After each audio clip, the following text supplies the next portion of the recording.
Shalom adik-adik. Shalom.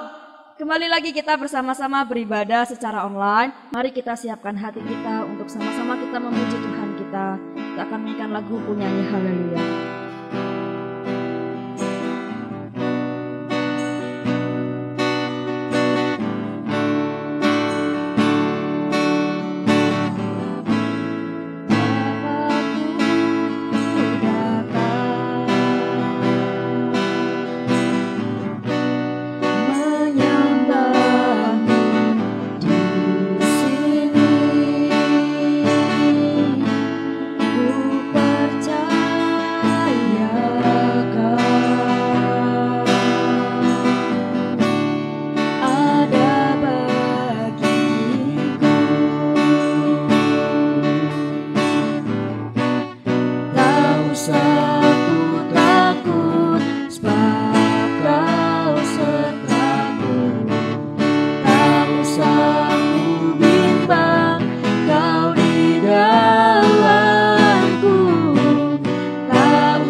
Sama-sama angkat tangan kita.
ajaib perkasa perbuatanmu. Nyanyi haleluya.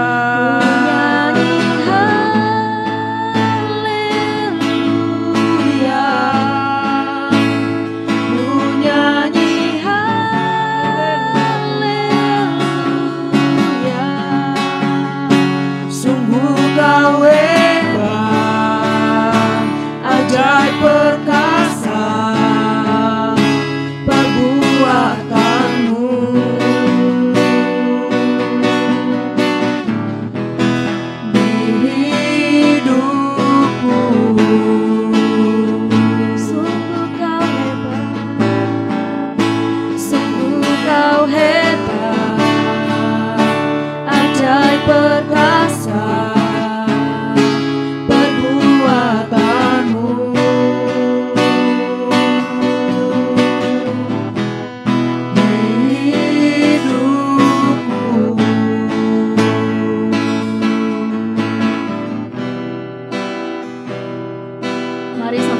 berdoa. Tuhan Yesus, terima kasih untuk pagi hari ini. Kalau kami Tuhan boleh bersama-sama memuji dan memuliakan nama Tuhan. Tuhan memberkati ibadah kami dari awal hingga akhirnya. Di dalam namamu Bapa kami berdoa dan mengucap syukur. Haleluya. Amin. Yeay. Shalom adik-adik. Shalom.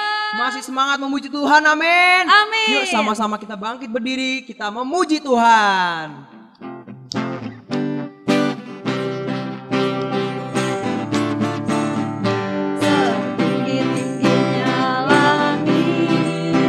Lebih tinggi kasih Yesusku, sedalam-dalam lautan, lebih dalam kasih Yesusku, seindah-indah pelangi, lebih indah kasih Yesusku, kasih Yesus, oh kasih Yesus mengalahkan segala. Kasih Yesus mengalahkan segalanya. Stop dulu kak, stop kak. Kayaknya tuh yang di rumah belum pada lompat kak. Wah. Aduh, ayo dong berdiri semuanya. Yuk, kita sama-sama mau lompat lebih semangat ya. lagi yuk.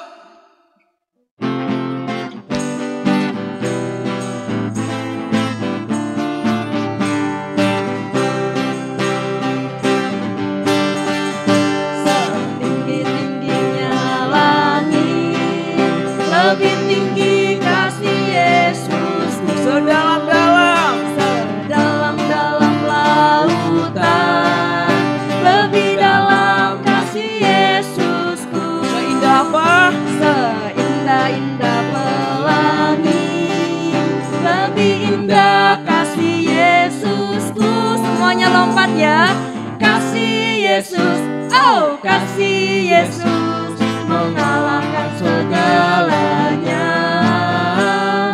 Kasih Yesus, oh kasih Yesus mengalahkan segalanya. Lebih cepat lagi ya.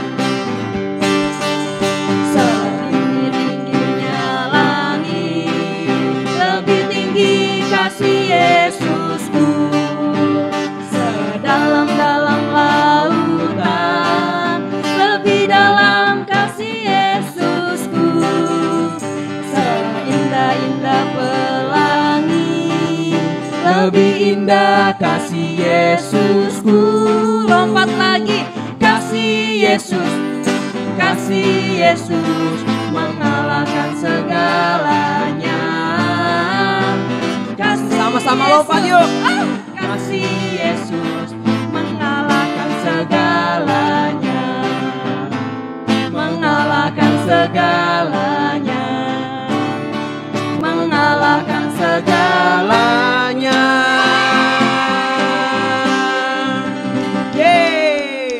Yeay, siapa yang percaya di sini kalau Yesus adalah pokok kita? Ya, kita mau menyanyikan lagu Yesus Pokok.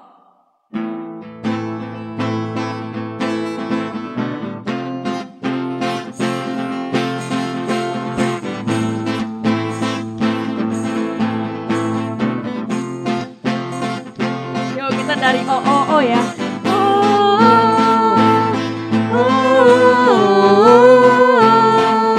Sekali lagi.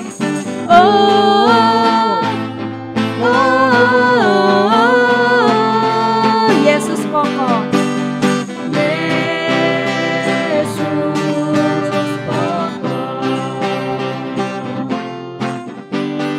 Kita caranya.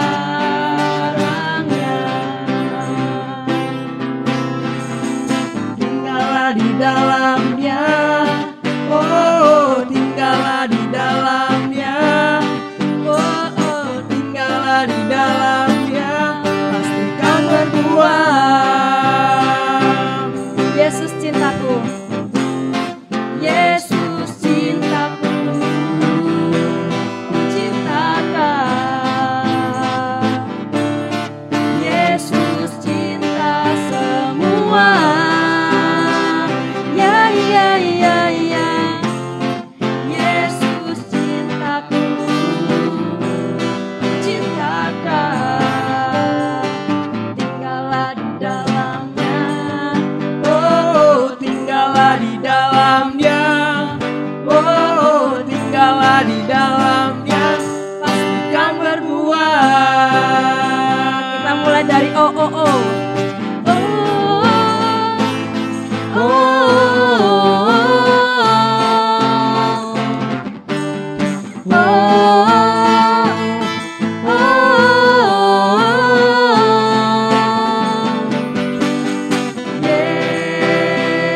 Yesus pokok. Kita caranya. Tinggallah di dalamnya. Oh, tinggallah di dalamnya. Oh, tinggallah di dalamnya. Pastikan berbuah. Yesus cintaku. Yesus cintaku, ku cintakan. Yesus cinta semua. Yeah, yeah, yeah, yeah. Yesus cintaku, ku cintakan. Tinggallah di dalamnya. Oh, tinggallah di dalamnya. Oh, tinggallah di dalamnya. Pastikan berbuah. Haleluya. Oke, silakan duduk. Kita akan membaca Mazmur 91 ayat 1 sampai 16. Mazmur 91 ayat 1 sampai 16. Dalam lindungan Allah, orang yang duduk dalam lindungan yang maha tinggi dan bermalam dalam naungan yang maha kuasa akan berkata kepada Tuhan, tempat perlindunganku dan kubu pertahananku, Allahku yang kupercayai. Sungguh, dialah yang akan melepaskan engkau dari jerat penangkap burung, dari penyakit sampar yang busuk. Dengan kepaknya ia akan menudungi engkau, di bawah sayapnya engkau akan berlindung, kesetiaannya ialah perisai dan pagar tembok. Engkau tak usah takut terhadap kedahsyatan malam, terhadap panah yang terbang di waktu siang, terhadap penyakit sampar yang berjalan di dalam gelap, terhadap penyakit menular yang mengamuk di waktu petang. Walau 1.000 orang rebah di sisimu dan 10.000 di sebelah kananmu, tetapi itu tidak akan menimpamu. Engkau hanya menontonnya dengan matamu sendiri dan melihat pembalasan terhadap orang-orang fasik.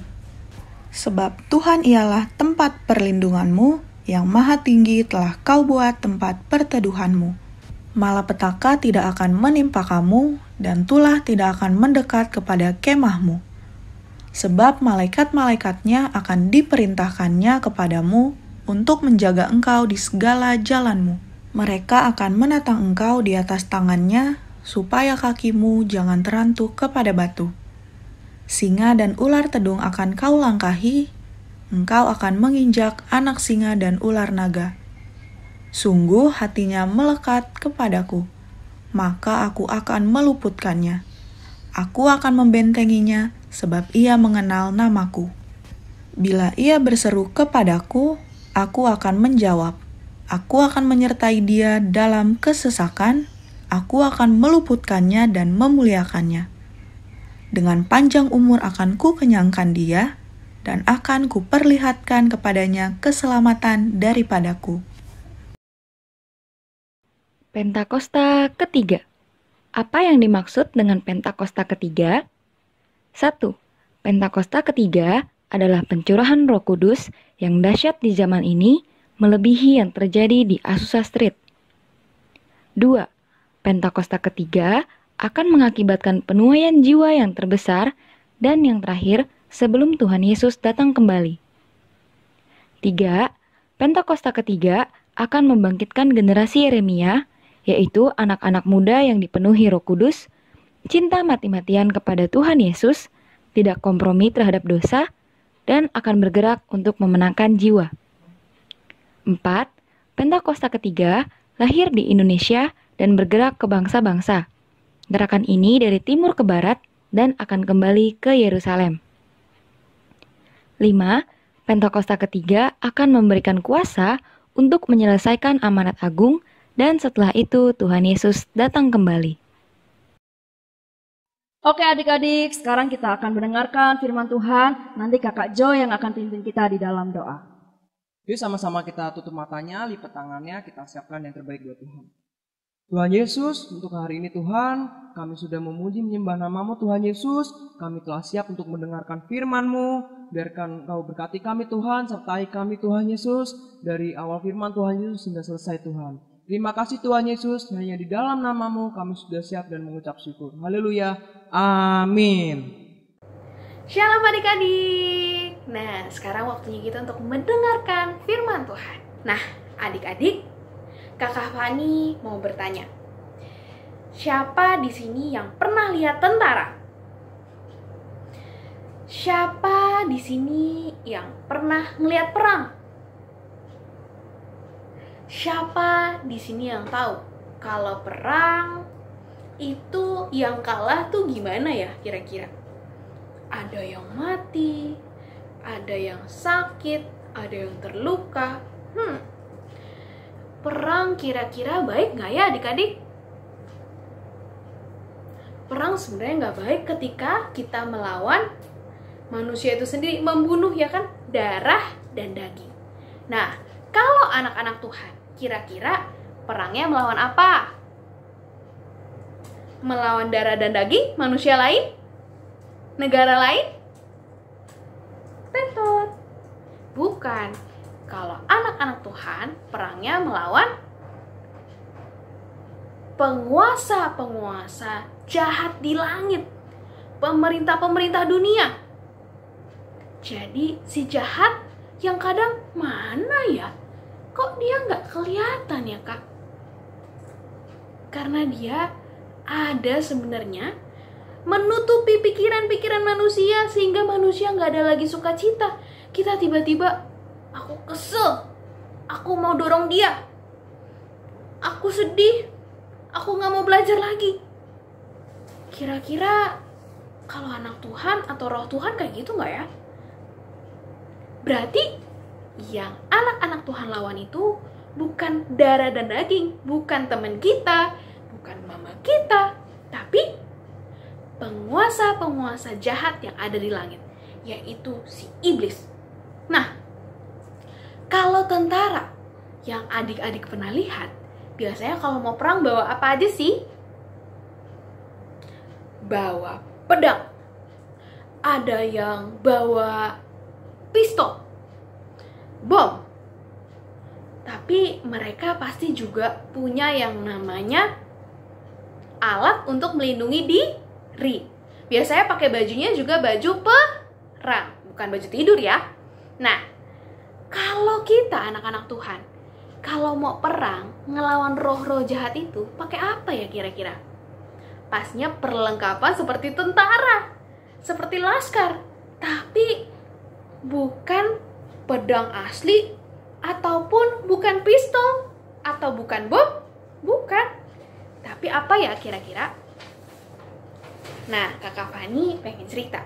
Kalau anak-anak Tuhan, biar enggak takut, enggak jadi malas belajar, itu biasanya kita melawan rasa malas atau penguasa-penguasa di langit sebenarnya dengan cara punya satu,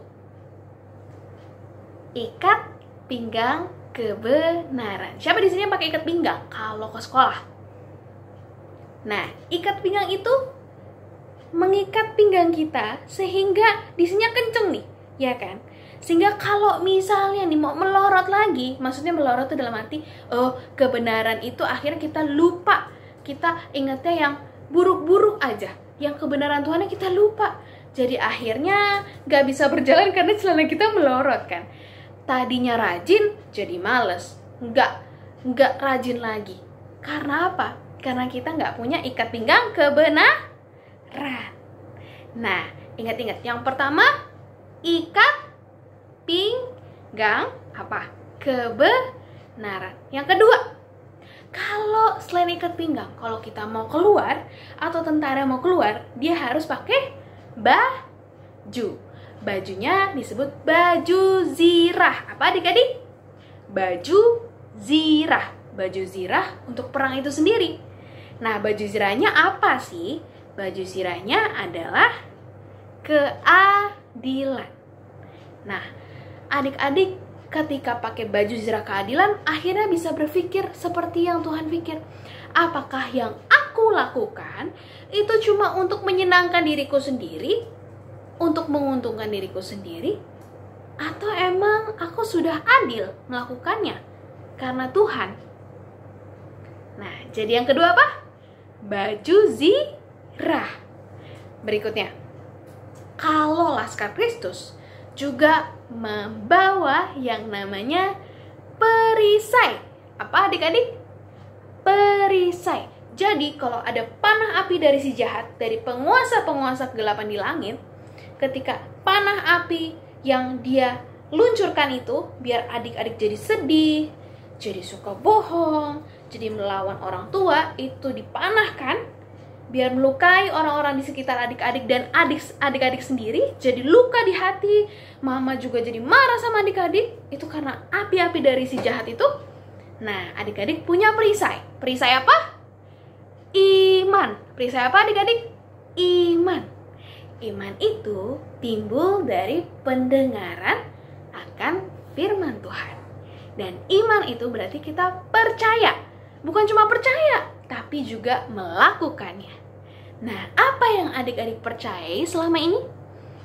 Aku percaya kalau aku itu anak yang baik. Atau adik-adik malah mikir, kata orang-orang sih, aku anaknya jahat, Kak. Jadi ya udah, aku jahat aja. Tetot. Jadi kakak kasih tahu, musuh kita itu sifatnya suka berbohong. Dia suka bilang, kamu tuh bukan anak baik. Udah, gak usah berbuat baik lah. Tuh kan, teman kamu jahat kan sama kamu. Udahlah, bales aja kan enak bales. Bohong. Jangan dipercaya. Soalnya kata Tuhan, berbuat baiklah bukan karena orang lain berbuat baik, tapi karena siapa yang baik? Tuhan. Kita percaya sama siapa? Tuhan kan? Jadi si iblis suka kasih tahu kita yang bohong-bohong. Tutup telinganya. Kita pakai perisai kita, perisai apa? Iman. Percaya yang apa yang Tuhan bilang. Nah, berikutnya. Tadi yang pertama udah ada apa? Ikat pinggang kebenaran. Yang kedua, pakai baju apa? Baju zirah keadilan. Yang ketiga, bawa apa? Perisai iman. Yang keempat, kita pakai di kaki kita. Kalau misalnya ada jalan berbatu kan, kita mau jalan, aduh, berbatu, panas aspalnya Tuhan, ya kan? Kita pengen jalan, aduh, gak enak banget nih kakinya. Kita kasih yang namanya kasut. Atau adik-adik di sini suka pakai kaos kaki, pakai sendal, dibalut kakinya biar bisa berjalan, tapi berjalan biar rela untuk memberitakan Injil. Injil apa sih, Kak? Injil damai sejahtera. Ketika adik-adik datang ke sekolah, adik-adik datang ke gereja, ada sukacita, ada pengharapan, ada damai sejahtera. Jadi adik-adik bisa bercerita yang baik-baik. Bukan berarti adik-adik selalu baik-baik ya. Cuma bisa bilang, iya aku bersyukur. Tadi aku memang udah hampir mau marah-marah sama mama aku. Tapi akhirnya aku tuh bisa minta maaf loh sama mama aku. Terus teman-teman adik-adik yang juga tadinya marah-marah sama mama pulang ke rumah, bisa apa? Bisa minta maaf sama mamanya. Dan ada damai nggak? Rumahnya yang tadinya panas karena suka marah-marah. Adik-adik marah-marah, mama marah-marah, panas deh rumahnya. Jadi nggak ada damai sejahtera. Tapi karena ada yang namanya kasut kerelaan. Ada anak-anak Tuhan yang kasih tahu, iya nih aku tuh mau minta maaf. Aku tuh mau berubah. Karena aku punya kasut kerelaan memberitakan Injil damai sejahtera. Nah, coba ingat-ingat lagi. Jadi yang pertama tadi apa? Ikat pinggang kebenaran. Yang kedua, baju zirah keadilan. Yang ketiga, perisai iman. Yang keempat, kasut kerelaan memberitakan Injil damai sejahtera. Yang kelima, apa yang harus Laskar Kristus punya? Pedang. Kalau mau perang, gak ada senjatanya. Itu gimana? Ya kan? Berarti kita harus pukul mundur terus. Kita harus lari kabur terus dari si iblis. Jangan mau, karena iblis gak lebih kuat daripada kita dan Tuhan yang luar biasa. Jadi kita bawa senjata yang dikasih Tuhan, bukan pedang beneran kayak gini, tapi pedang dari Tuhan adalah, coba tebak apa, hayo? Firman Tuhan. Nah, adik-adik, baca firman Tuhan tuh kalau hari Minggu aja ya Kak. Kalau Kakak Fani lagi cerita, ya dengerin, buka Alkitab. Bukan, karena ini pedang firman Tuhan. Kalau ditinggalin, tiba-tiba si iblis bawa pistol, bawa senapan, bawa pedang. Adik-adik nggak bawa pedang ini, lalu bisa luka-luka nggak? Luka-luka. Oke, sekali, aku bisa tangkis Kak. Ya kan? Itu tentaranya, karena kita tentara Kristus, kita kuat. Kita nggak usah bawa pedang ini, nggak usah baca firman Tuhan, nggak usah Minggu aja. Tapi di hari Jumatnya, udah luka-luka, itu si jahat udah nyerang kita pakai segala senjatanya dia itu. Pas datang ke sekolah Minggu, kira-kira pingsan nggak? Dibawa ke UGD, udah akhirnya itu penyakitnya udah banyak banget, udah nggak sanggup lagi, bahkan jalan tuh udah nggak sanggup. Nggak ada lagi sukacita, nggak ada damai sejahtera, karena ibarat orang yang kalah perang itu datang ke rumah sakit udah tinggal dibalut lukanya, nggak bisa nyelamatin yang lain, bahkan nggak bisa perang. Makanya senjata Tuhan atau firman Tuhan, pedang ini harus dibawa setiap hari. Firman Tuhan harus ada, kita baca setiap hari, karena ini adalah pedang. Kita nggak bisa terus tangkis si jahat. Enggak, aku nggak kayak gitu. Enggak, aku nggak kayak gitu. Tapi terus setiap hari si jahat berusaha mencuri, berusaha menyerang kita, sampai kita luka-luka, sampai kita harus dibalut lagi sama Tuhan. Dan prosesnya lama. Makanya kita harus bawa, apa ini adik-adik? Firman Tuhan. Pedang roh. Jadi bukan pedang, tadi lawan kita kan bukan darah dan daging. Jadi adik-adik bukan malah, "Mah, aku minta pedang biar aku bisa ngelawan." Loh, ngelawan siapa? Bukan darah dan daging, bukan manusia, tapi penguasa-penguasa di atas sana, penguasa-penguasa kegelapan di langit yang kita tuh nggak bisa lihat. Mereka tuh berjalan diam-diam, tahu-taunya buat adik-adik jadi putus asa, kecewa, jadi nggak punya pengharapan, khawatir, takut, semuanya dikasih biar adik-adik tuh udahlah, gak usah bawa damai sejahtera, Udahlah, nggak apa-apa dia ngomong kasar, aku juga ngomong kasar. Ya iyalah, aku harus lawan dong. Lawannya bukan kayak gitu. Nah, balik lagi. Siapa di sini yang mau jadi prajurit-prajuritnya Tuhan? Kalau mau, tadi harus bawa 5 perlengkapan senjata Allah. Yang pertama, ulang lagi yuk. Yang pertama, ikat pinggang kebenaran. Yang kedua, pakai baju apa? Baju zirah keadilan. Yang ketiga, perisai iman. Yang keempat, kasut kerelaan memberitakan Injil, damai sejahtera. Ya, kita bisa ngelangkah, kita cerita ke teman kita berani kesaksian, kita berani kasih tahu, iya aku udah berubah nih, aku udah kenal Tuhan, aku udah maafin mama aku udah maafin diriku sendiri. Yang kelima, tadi kakak baru bilang apa? Pedang, yaitu firman Tuhan. Nah, adik-adik, prajurit-prajuritnya Tuhan, Laskar Kristus. Kalau kakak bilang Laskar Kristus, yes, saya. Jawabnya gitu ya. Kalau Laskar Kristus, yes, saya. Nah, kalau mau jadi Laskar Kristus, kita harus siap sedia menjadi prajurit-prajurit Tuhan, baca firman setiap hari, punya iman, punya ikat pinggang kebenaran, kasut kerelaan, dan baju zirah keadilan. Kita mau berdoa biar Tuhan yang memberikan kekuatan ke kita.